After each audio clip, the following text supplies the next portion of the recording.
In this week's video, I want to talk about two travel backpacks from Peak Design that have been quite popular within the photography community, and for good reason: the 45-liter travel backpack and the 30-liter travel backpack. If you're someone who's in the market for a new travel backpack, but you're not sure which one to choose, or you're having trouble deciding between these two backpacks, then this video is for you. In this video, I'll be breaking down the key differences as well as similarities between the two backpacks, hopefully making it easier for you to decide which one is right for you.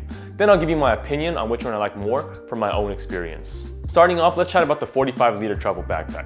First things first though, one important thing to get out of the way, at least for me that is even though this is labeled as a 45-liter backpack, this actually is referencing the backpack at its most expanded state, which you can do by zipping open these side zippers right here, allowing the backpack to essentially carry more. At its normal state, it's a 35-liter backpack. This next part is the function I find the most interesting, and actually I just found this out recently as well. You can actually compress the backpack down as well into a 30-liter backpack, which is huge for me personally. 35 liters or even 35 liters is just too much for an everyday backpack, which I would absolutely need once I check into my Airbnb or hotel and unload my stuff when traveling.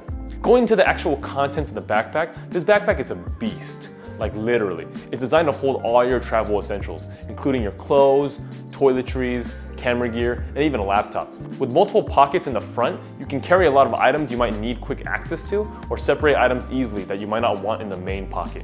Whatever the reason is, it's always nice to have options. Getting into the main interior of the backpack, it's empty with a bunch of inner pockets, allowing you to once again separate your contents even more. Since the backpack is empty, you might be wondering how you can organize your stuff. Peak Design has built this backpack to work in tandem with their bag organizers, which consists of the packing cubes, camera cubes, etc. That's not really on topic with this video, so I won't go too much into it. However, I do have them and I would totally recommend them, as they make my life way easier. If you would like a review of them, please let me know in the comments below. The 45-liter backpack is a tank as well. Moving from location to location, I never once felt like the backpack was going to give in or tear. And that's saying something, as the backpack was quite heavy at around 19 kilograms, which I would never recommend anyone to do. But that just proves to me how strong and durable the backpack is. It's also waterproof, as some of you may know if you've ever owned a Peak Design bag. Their zipper technology is pretty outstanding. I've never had one water leak through their zippers on any of my Peak Design bags, and the same goes for this 45-liter travel backpack, which I found out real quick when I had to quickly test that out when I first got to Seoul, South Korea for a trip, and it was pouring on my way to the Airbnb. Lastly, the 45-liter backpack is carry-on approved, so you won't have to worry about having to check your backpack in at the airport. I've taken it through a flight from LA to Canada, Canada to South Korea to Japan, and then Japan to LA. And none of them had any problems with my backpack size. And that was with my backpack being filled to the brim. Now let's take a look at the 30-liter travel backpack. This backpack has a more modest capacity, which makes it a great option for those who prefer to travel light. This backpack has the same compression and expansion ability that the 45-liter has. The only difference is the amount of compression and expansion it can do. At its most compressed state, it can carry 27 liters. At its most expanded state, it can carry 33 liters. So it has the function, but it isn't as drastic of a change as the 45-liter. Despite this, the 30-liter travel backpack is still a great option for a travel backpack. It has the same customizable interior, just like the 45-liter travel backpack. So you can configure it to fit your specific gear with the help of the bag organizers from Peak Design. Additionally, it has a sleeve for a laptop or tablet, and like the 45-liter travel backpack, is made from durable materials that can handle the wear and tear of travel, as well as the unexpected moments from Mother Nature. So which backpack is right for you?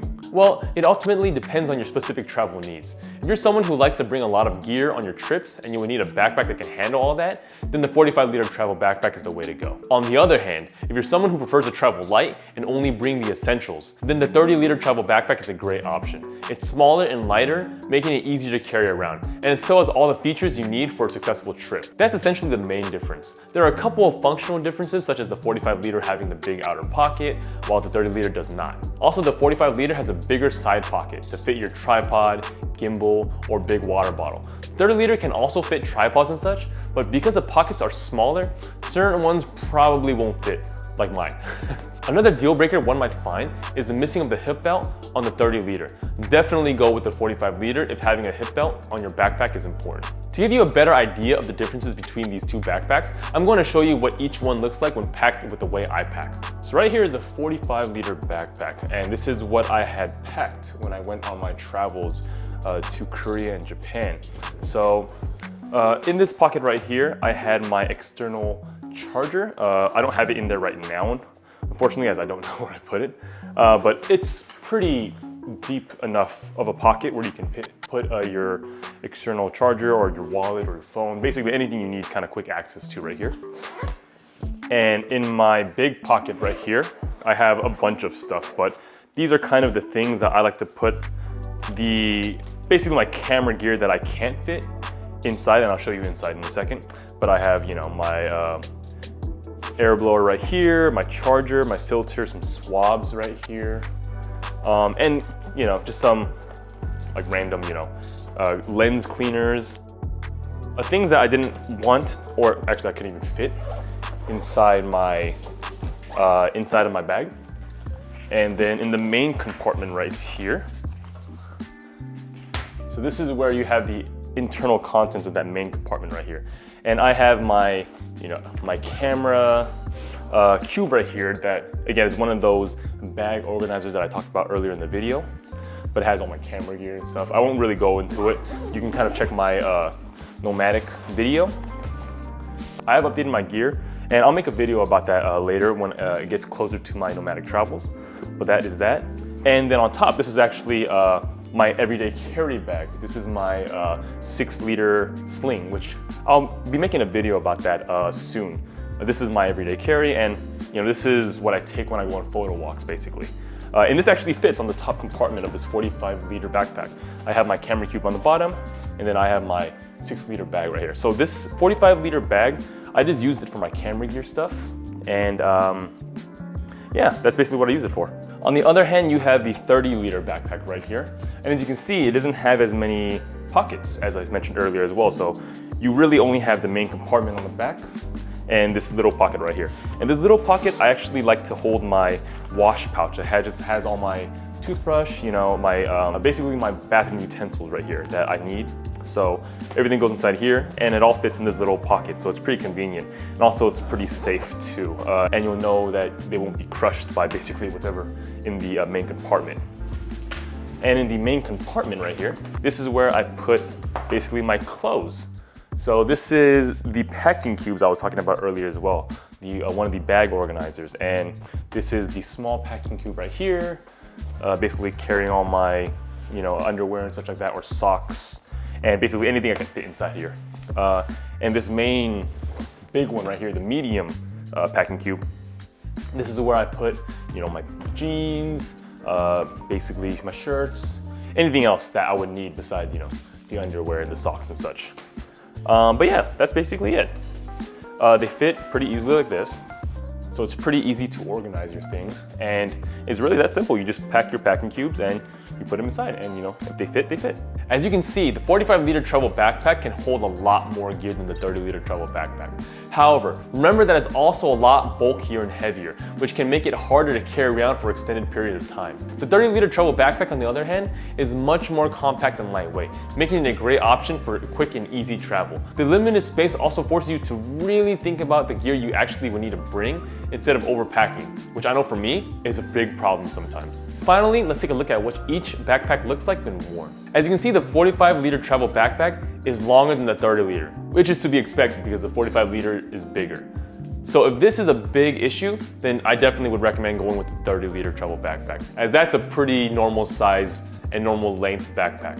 For my time with both of these backpacks, they were comfortable and easy to wear, with padded straps and adjustable harnesses. The handles on the side as well as the suitcase handle on the back were very useful when needing to quickly move them when I was on a train or when lifting the backpacks into the overhead bin on an airplane. The only time it got unbearably uncomfortable is when I overpacked my 45-liter backpack, which for me really only happened with the 45-liter backpack, and that was obviously my fault. Personally for me, I do plan on selling one of these backpacks. As mentioned in my nomadic travel video, I had purchased a carry-on suitcase as I had learned my lesson with carrying 2 backpacks when traveling around. There was a lot of weight on my back, and I felt a carry-on suitcase would be more comfortable and suitable for me, alongside one of the travel backpacks. I had actually been leaning towards keeping the 30-liter travel backpack, as that's the one I found most versatile, being able to go from my everyday backpack carrying around all my gear to travel backpack when moving from country to country or city to city. But finding out that the 45-liter can compress into a 30-liter travel backpack is definitely something that's very intriguing for me, and actually has me leaning more towards a 45 liter now. It's the backpack that's actually the most versatile now, being able to essentially go from a 30 liter backpack to a 35 liter to a 45 liter. The downside for me though is even if the volume changes, the actual length of the backpack doesn't. So even at 30 liters, it's still the same as 45 liters, which I mentioned in the previous section that the length can be a bit long. And that's where the 30 liter comes in. The size is perfect in my opinion. So if I can fit everything into the 30 liter, I have no problems with keeping that and selling the 45 liter backpack. Ultimately, both of these backpacks are fantastic choices, and you really can't go wrong with either one. It all comes down to your personal preferences and needs. So think about what kind of trips you'll be taking, how much gear you typically carry, and what features are most important to you, and then make your decision based on that. And there you have it. I hope this comparison has helped you decide which Peak Design travel backpack is right for you. If you do end up purchasing one of the backpacks, check out my affiliate links in the description below. It costs no extra for you, but for me, it means I get a small percentage from Amazon. Feel free to leave any comments or questions down below. Thanks for watching. I'll see you all next week. Later.